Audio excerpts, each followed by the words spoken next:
Hey, Vivian, how are you today? How are things going so far? Great. Nice to meet you, Bonnie. Thanks for Nice to chatting with meet the film you. or with me about the film. Congratulations on the film. I got to tell you, of course, when I started to watch it, I was like, this Beth, she's a bit of a mess. I'm not really liking her so much. I don't know what you mean. Yeah, and then I got to know her a little better, and then I was like, okay, I'm sympathetic to what's going on here. But I have to ask you, let's start by talking about this. All started as a short film. What made you kind of wanting to? Where did it all begin from, Vivian? Where did it come from in your head? And then why did you want to make it into a longer story for it? I have one older sister, my sister Marion, who's actually also an actor writer who, funny enough, plays our mother in the flashback scenes. That's actually my real sister. Okay. And she and I are the only siblings, and we're so close. We've been so close our whole lives, and I've always loved movies about siblings. Kenneth Lonergan's You Can Count on Me, The Savages with Philip Seymour Hoffman, like those movies always really spoke to me Yeah. and are kind of rare. And so I just like love sibling relationship movies. Always wanted to make one, but never really knew what the story would be. And then I've lived in LA basically my entire adult life, and my neighborhood in Hollywood had really changed a lot. And suddenly there were a lot more people sleeping in their cars, sleeping in tents and RVs, even on the sidewalk. Yeah. And it happened so quickly over such it just seemed almost like one day I woke up and it was like it had gotten so out of control. And my heart really went out to these people and how difficult their situation was. And I sort of started thinking, like, how does that even start? Like how does someone, assuming they're not, mentally ill or have some sort of Yeah. drug addiction, like just sort of how does that slide even begin? And I kind of thought, like, well, wouldn't it be interesting maybe to explore this from a middle class perspective, like Mhm. kind of a woman who seemingly this would never happen to, but like what happens if she's just sort of doesn't have the resources and has a lot of pride and a lot of shame and doesn't feel like she can ask her family for help. And Right. so it's interesting to me to maybe like explore those two ideas, like this idea of like a sibling relationship that's maybe fractured and needs to be repaired, with this other issue of a sibling hiding something very serious like that from their other sibling. Yeah, and as you say, it does. It brings up so many topics because here she is seemingly, as we find out when we watch a film, she had a good job and everything. She gets laid off. Like it happens to the best of us. Trust me, I know. And then your first thought is like, oh my God, where am I going to live? How am I going to pay my bills? But where am I going to eat? All this kind of stuff. But now she's got a daughter in the mix too. And that just opens up a whole other can of worms because you want the best for your child. Um, she doesn't feel bad about, well, she does, but she has no choice. She drops the daughter off with the brother and sister-in-law.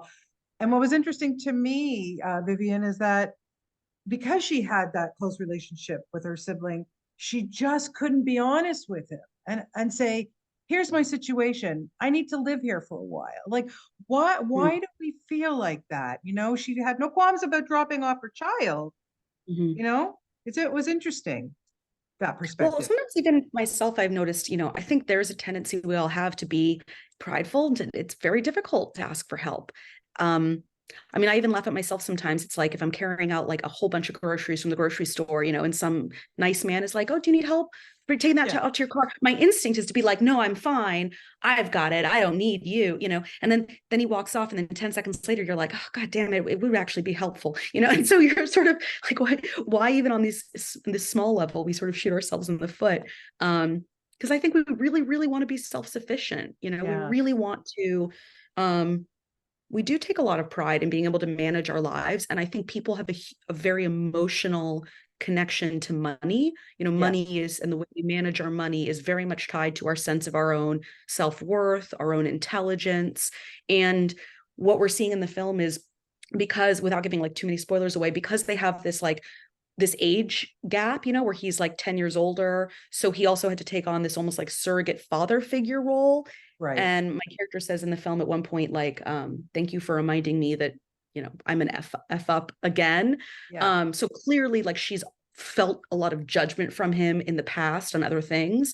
So if you kind of already have that dynamic with your sibling, the last thing you want to do is go back to them and say, "You're right, I screwed up again." It's like Mm. she just feels like she's already Yeah. messed up so much. And then when you learn that like her daughter's pregnancy was unplanned, and she has made a lot of bad choices. So I think she's feeling a lot of shame and defensiveness around that. So, hopefully as the film goes on, we peel those layers back and we can Yeah. understand her point of view a little bit. Because you're right, in the beginning of the movie, it's like, what?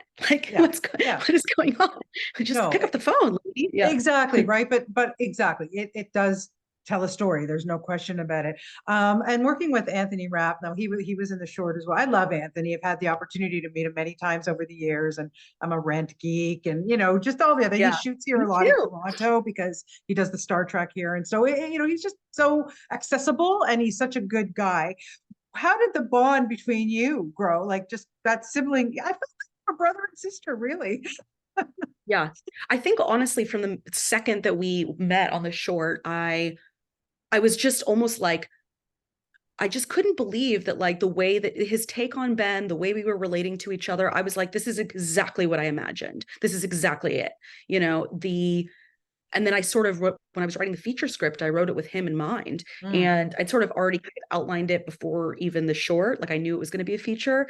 But then having met him and sensing our dynamic, I think I tried to write the feature, fleshing that out, playing into those strengths.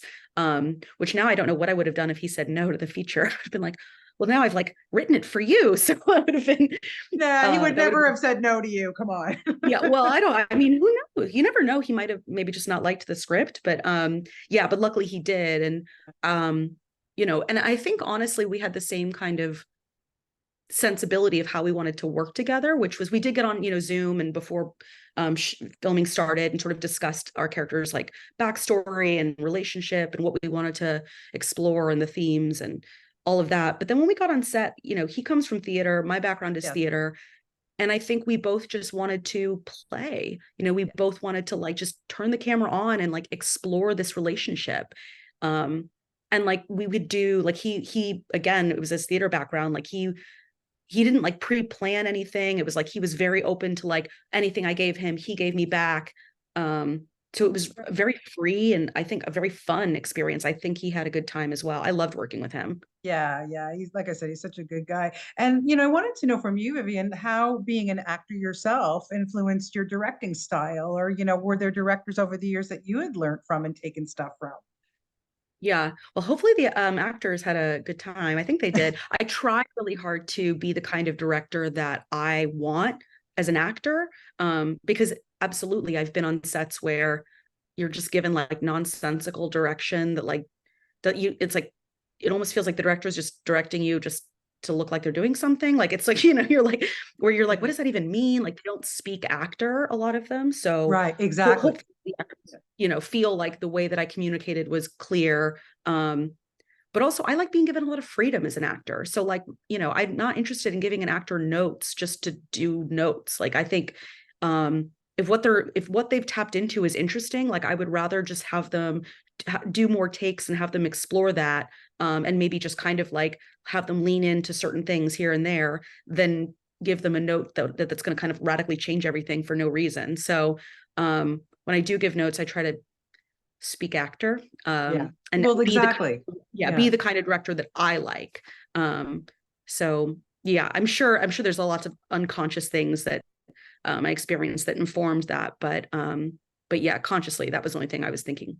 Yeah, that totally makes sense. And like I said, you wear so many hats in this, like everything. You wrote it, produced it, star in it, direct it. Is there anything that you cannot do? Um, Martial arts, stunts. Now that into the film, yeah. Yeah, I can't do that. I can't sing really, so there was only like a tiny little bit of singing. Yeah, I mean, there's a lot I can't do. I can't do costumes. I can't do makeup. I can't do hair. I can't. Okay. I think All I've hit right. a You limit. you I pulled it can't. back a I little can't. bit. I can't do cinematography. I can't. Yeah.